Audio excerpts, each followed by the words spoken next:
इसमें बहुत क्लियर है। एसपी साहब ने भी कहा कि प्रथम दृष्टिया में हम लोगों ने हत्या में इस केस को दर्ज किया है। उनकी पत्नी और सरकमस्टांस से जो परिस्थिति है बहुत क्लियर है, वो हत्या है। गलत वो बयान था कि आप तुरंत आकर के किसी चीजों को बिना जाने आप एक्सीडेंट कैसे कह सकते हैं, और एक्सीडेंट का कोई सरकमस्टांसेस भी नहीं है, परिस्थितियां भी नहीं है। स्थिति यह है कि विनोद यादव कहते हैं कि ट्रैक्टर चढ़ गया, एक्सीडेंट हुआ। ट्रैक्टर चढ़ जाए या एक्सीडेंट होगा, लोडेड ट्रैक्टर चढ़ने के बाद वो तो पूरा का पूरा बॉडी जहां चढ़ेगा वो थवा हो जाएगा या पूरी कोलैप खत्म हो जाएगी, ब्लडेड होंगे, हड्डियां कोई नहीं बचेगी। कोई ऐसी सरकमस्टांसेस नहीं थी, ब्लड नहीं था, उसके बाद गाड़ी में खरोच नहीं थी, और फिर विनोद यादव के अलावा कोई नहीं देखा कि ये गाड़ी एक्सीडेंट हुई, और कोई दूसरा गवाह नहीं है। जो साथ में थे वो ही सिर्फ बोल रहे हैं। इसका मतलब है कि विनोद यादव कहीं न कहीं इस घटना में, हत्या में संलिप्त है। और जिन लोगों ने उनकी पत्नी को धमकी दिया, चाहे वो छोटू जमुई का हो और इस गांव का देवमुनि सिंह, जहां रामजी पासवान जी कुछ काम करते थे, निहायत ही शरीफ आदमी, उनका पैसा बकाया था, किसी पर 1 लाख, किसी पर 2 लाख। बहुत क्लियर है, पैसा नहीं देना या फिर धमकी देना।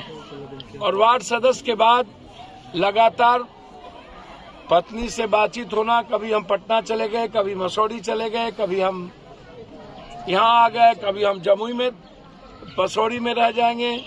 तो विनोद यादव का यह कंप्लीट बयान, पत्नी से लगातार बातचीत होना, कॉल डिटेल निकाला जा सकता है कि उसकी पत्नी से कितनी बार उस दिन बातचीत हुई, फिर उसके बाद विनोद यादव से ने उनकी पत्नी से बातचीत किया।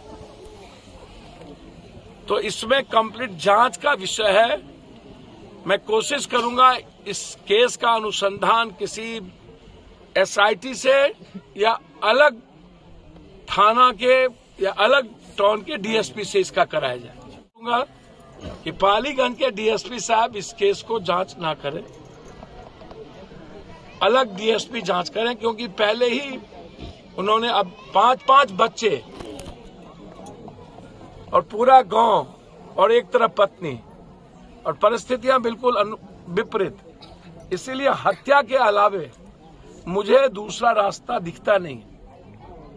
हम कोशिश करेंगे। सरकार ने जो घोषणा किया था कि हम दलित के डेथ के बाद कहीं आप पैसा देते नहीं, ना नौकरी की बात करते, या तो आप उसकी पत्नी को नौकरी की व्यवस्था करें, 10 लाख रुपए की मुआवजा की बात करें।